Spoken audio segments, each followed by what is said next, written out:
I'm not ready for this last one.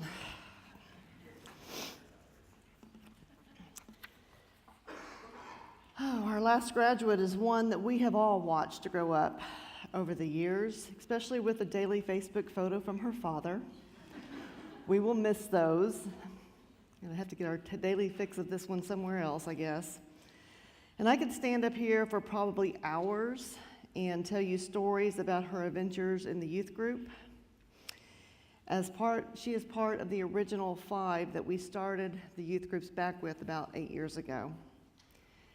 I don't think there are many here at Forest Park that haven't been touched by her in some way or another because of her loving heart and her kind nature.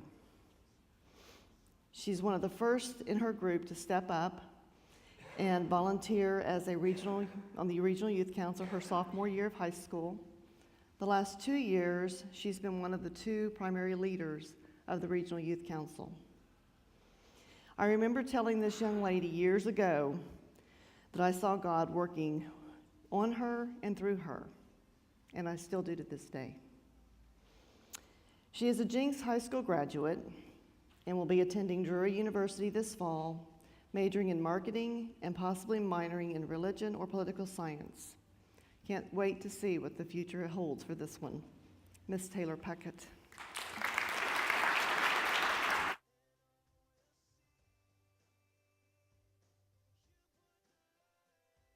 Sorry, because I'm tall and I'm also...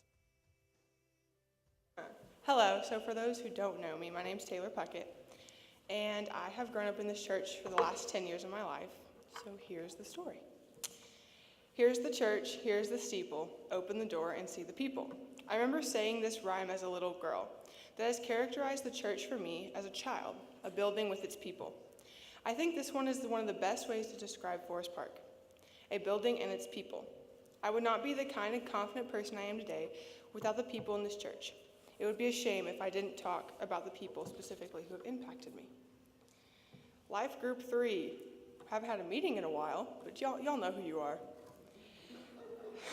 Growing up, I always tagged along with my parents on Saturday nights and went to church members' houses, ate some pretty good food, and talked about our personal lives and what was happening in the world and how it relates to God.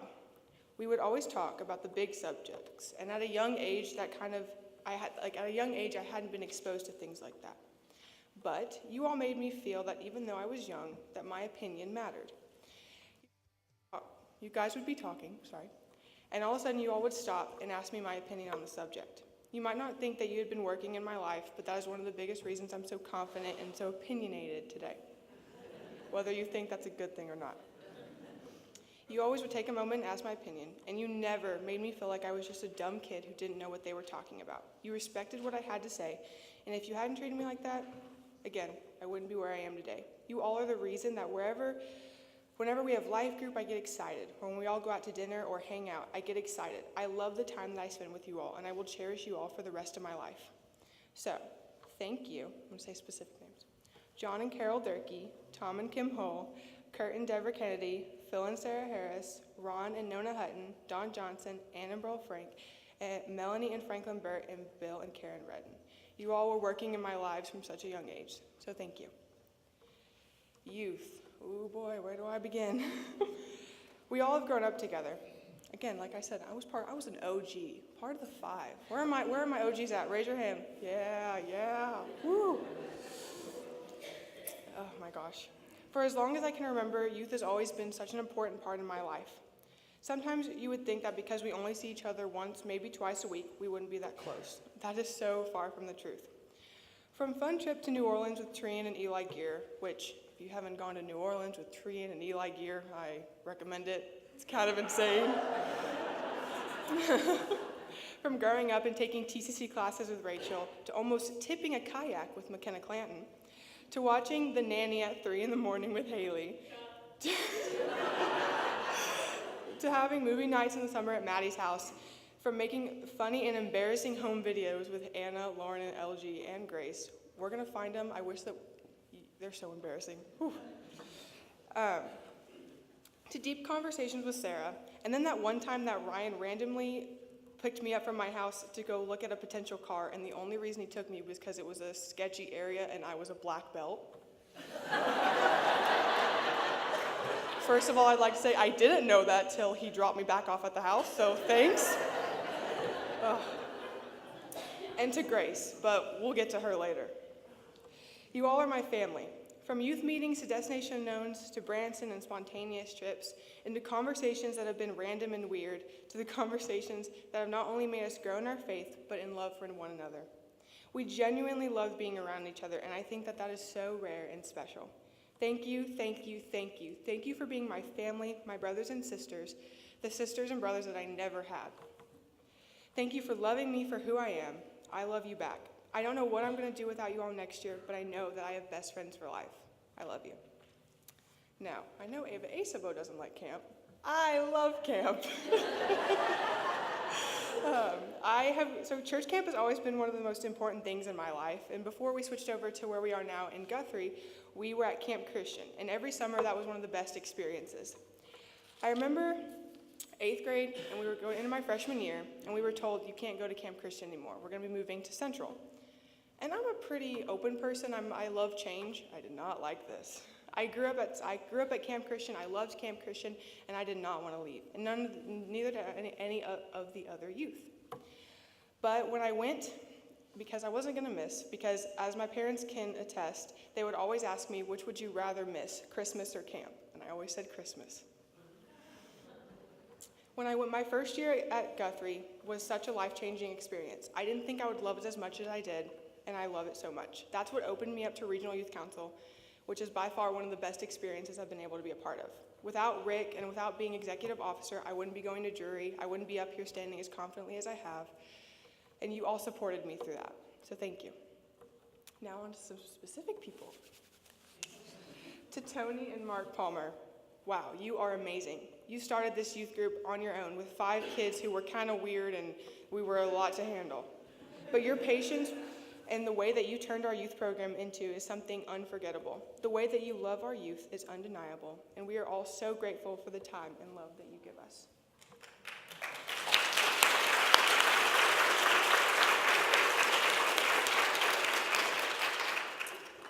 Mike Gear, where are you? I love Mike Gear. Oh my gosh, this might seem selfish, but I think of myself as the daughter you never had, knowing your boys.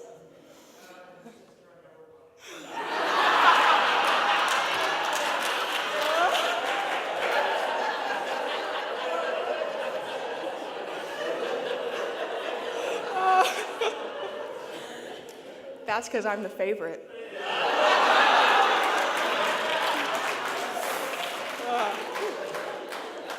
That was fun. Okay. But seriously, you've always been like a father figure to me, and I'm so grateful for the laughs and fun times we've had together. You always put a smile on my face and give me the biggest hugs and the greatest hugs ever.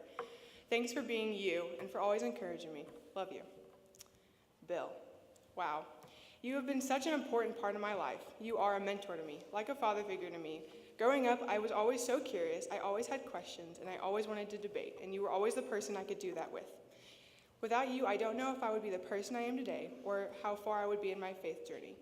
You came to this church at a very low point in this church's lives, and you were exactly what we needed. You are loving, you are kind, you are quirky, you are bald, and you're an Arkansas fan for some odd reason. But I love that.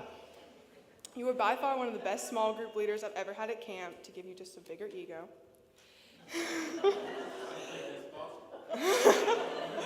2 years ago at camp, I like to tell a story. 2 years ago at camp, when he was my small group leader, at camp, the youth, like the different small groups plan worship. And one worship night they did Fruits of the Spirit, and it was set up like prayer stations. And one of the prayer stations was kindness. And so within your small group, you had to say 3 kind things to each other. And I will never forget this moment for the rest of my life. We walked up to each other and just started crying. We just talked about how much we love each other, and I never had that moment before, and it's one that I'll never forget. More than my pastor, you are my friend. You are my mentor, and I love you so much. Thank you for being there for me and being somebody I can always talk to. Thank you for making my church experience amazing. I would not be where I am without you. But we know that Bill's story is more than that. Sorry to bring up Seagoville. But when you went away for 18 months, that brought a new family in, the Deerhammers. Whew, where do I begin? Tim, Beth, and Mercy, you are like a second family to me. I love you guys so much. I think I'm forgetting someone. Who could it be? Who could it be? It was Mother's Day around 6 years ago, and we used to do those breakfasts, if you remember. So I'm about to call a bunch of youth out. And so you would sit with your mom on Mother's Day, but the youth has been known for, Rachel's laughing, she knows. You were known for sitting together. And so you guys asked me, you're like, do you want to come sit with us? And I was like, well, no, it's Mother's Day. I'm going to go sit with my mom. I didn't think it was an issue. So after we were done eating, my mom went to go do stuff in the church. So of course I went to go sit with the youth. So they shunned me because I sat with my mom. I was sitting down, I was like, why is no one talking to me? And they were like, we're shunning you for sitting with my mom on Mother's Day, whatever. So then Grace walked up, and she sat down next to me, and she asked what was going on, and they told her that they were shunning me. And I quote, "That's dumb," and we walked away. And I think that is the beginning of our friendship.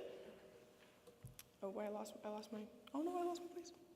There you go. Grace Elizabeth Burkett Deerhammer, you are my best friend in the entire world. I am so blessed to have you in my life, and to have had you in my life for the last 6 years. Oh boy. From our sleepovers and many adventures, and the adventures we've gone on to New York and Alaska and New Orleans and Branson and Dallas and more, you are my buddy, and you are my buddy for life. You are one of the most kind, most spontaneous, and unbelievably funniest people I've ever met. If you've never had a conversation with Grace Deerhammer, I recommend it. She'll make you laugh. You are so supportive, and I know that we've had some issues in the past, but what friendship doesn't? You know, if friendship is real, you'll have your issues, but you'll work it out.